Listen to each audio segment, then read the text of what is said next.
नंतर नंतर गवत होतं ना, गवत हम्म. फिरू शकत नाही, एवढा गवत होते. हो ना. एवढा गवत होते.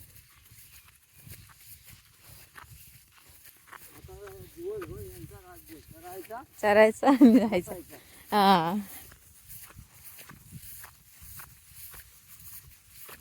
बहुतेकसा कातळच आहे ना वरती. हो. अय, आपली घर एकदम डोंगराच्या पायथ्याला आहे. इतकं मोकळं हिरवगार. हे आपली पहिली लोक आहेत ना, हा.